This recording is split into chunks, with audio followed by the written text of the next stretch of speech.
Here at the 2011 ONS conference in Boston, Massachusetts, we have with us the pride of Chapel Hill, North Carolina, Ray Garcia.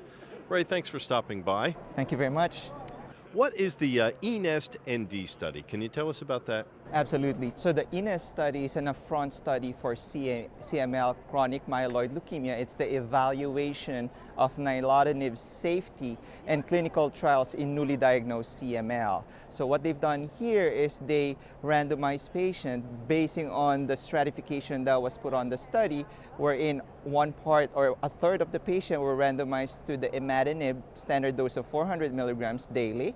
The second part, or the other third of the patients, were randomized to nilotinib at 300 milligrams BID, and then the last one third of the patients were randomized to nilotinib 400 milligrams BID. You worked specifically with the cardiac effects. Can you tell us about that? So the poster that was accepted for this 2011 Congress was the summary of the cardiac effects of the imatinib and nilotinib for the patients that were enrolled in the study.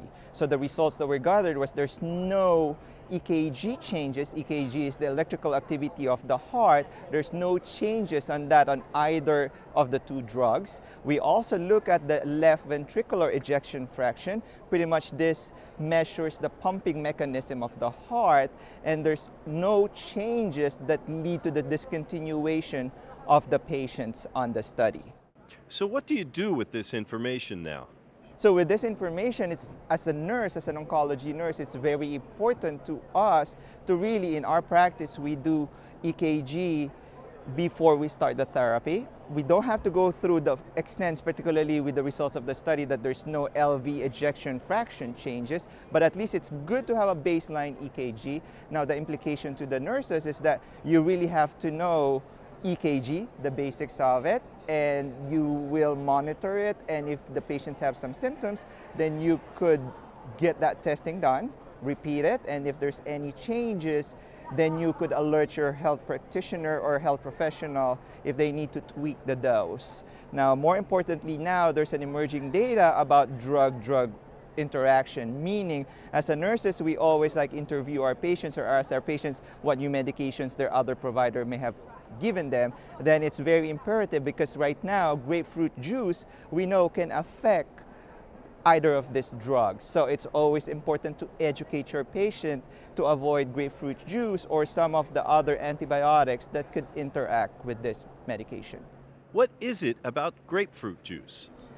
As it uses this enzyme in the liver, and it competes with the same enzyme that this drug is going to use and be metabolized. So essentially you got your liver, grapefruit juice is going to use this enzyme and be excreted out of the body. Here comes your chemo pills that's going to compete with that. So either you're underdosing your patient or you're giving them too much of the drug. So this is where the nurse is really crucial in tweaking, not really tweaking the dose, but asking the patients what medication or their food that they're consuming. Ray, always a pleasure to talk with you. Thanks for spending a couple minutes with us here on OncoView. Absolutely. Thank you very much. All right. Ray Garcia from UNC Chapel Hill in North Carolina, discussing cardiac effects here on OncoView.TV.